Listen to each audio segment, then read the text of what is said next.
তো বাজার করার থেকে শুরু করি আজকের ভিডিওটা। তো দিনটা ছিল রবিবার, তো রবিবার দিন তো বর বাড়িতে থাকে, আর আজকে শ্বশুরমশাইও এসছে, সেই জন্য আজকে মাছ নিয়ে আসা হয়েছে, কারণ আমার শ্বশুরমশাই অত মাংস খেতে ভালোবাসে না। তো সেই জন্য বাজারঘাট সব কমপ্লিট করে নিয়ে এসেছে। এইদিকে সবজি বাজার, মাছ, আর এইদিকে ছেলের জন্য দেখো কত খাবার দাবার নিয়ে এসছে। এইদিকে উল্টো পাল্টা যা পেরেছে তাই কিনে নিয়ে এসছে দাদুর সাথে বায়না করে। আর এইদিকে ওর বিস্কুট হচ্ছে স্কুলে যাওয়ার জন্য বিস্কুট প্যাকেট, তারপরে হচ্ছে এইসব যেমন টুকটাক খাবার দরকার সেইগুলো। আর এই বেকারি বিস্কুট দুটো আমি ভীষণ পছন্দ করি, জানে বাবা সেটা, সেই জন্য বিস্কুটও এনেছে। আর এখানে বসে বসে ভাবছি কখন আমি এগুলো গুছাবো আর কখন সব কাজকর্ম করব। তো এদিকে বর এইদিকে দাঁড়িয়ে রয়েছে, এখন আমার কাজকর্ম করতে হবে, তারপরে স্নান টান করে তারপরে রান্নাবান্না করব। আর ওরা তো সকালবেলায় বাইরের থেকে খেয়ে এসেছিলো, দুটো ভাত ছিল সেটাই আমি খাচ্ছিলাম বলে বর বললো আমাকেও এক গাল দাও, ওকেও এক গাল খাইয়ে দিলাম। তারপরে দেখো কত বাসন ছিল, সেই বাসন কটা আমি মাজছি, আর এদিকে ও মাছ ধুয়ে দিচ্ছে। অ্যাকচুয়ালি কী জানো তো, ও বাড়িতে থাকলে ও আমার হাতে হাতে অনেক কাজ করে দেয়, সত্যি কথা বলতে। আর দেখো শাকগুলো এত সুন্দর ছুরি দিয়ে কামড়ে কুচি কুচি করছে, যেটা আমি বটি দিয়েও পারি না, সত্যি কথা বলতে। ওর হচ্ছে হাতের কাজ সত্যি খুব ভালো। আর এদিকে ও সব কিছু সবজি সব কিছু মশলা টশলা মাছ টাছের লবণ হলুদ মাখিয়ে দিয়েছে।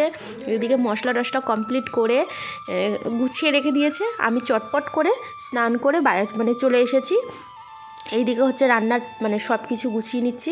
আর কাতলা মাছটা হচ্ছে ভাপা করব, আর চিংড়ি মাছের মালাইকারি করব।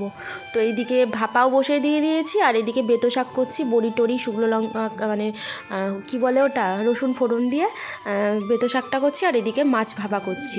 আর এইদিকে দেখো আমার ছেলে পুজো করছে। ও না রিসেন্ট পুজো করতে এত ভালোবাসছে, সবসময় আমাদের কাউকে পুজো করতে দেবে না, ও বলে মা আমি পুজো করব।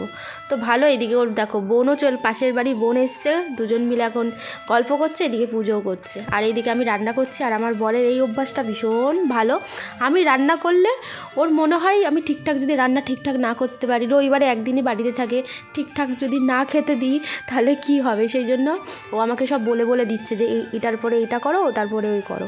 আর এইদিকে আমাদের ইট চলে এসছে, কারণ আমাদের উপরটা পুরো খোলা তো ছাদটা, সেই জন্য পুরোটা ঘেরাই করা হবে, সেই জন্য ইটও চলে এসছে।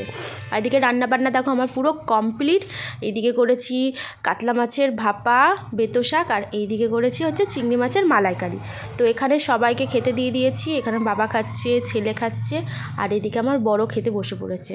আর রান্না বান্না করে যখন সবার কাছে শুনি যে রান্নাগুলো খুব সুন্দর হয়েছে, তখন একটা অন্যরকম তৃপ্তি লাগে মনের ভেতরে, না যাই হোক।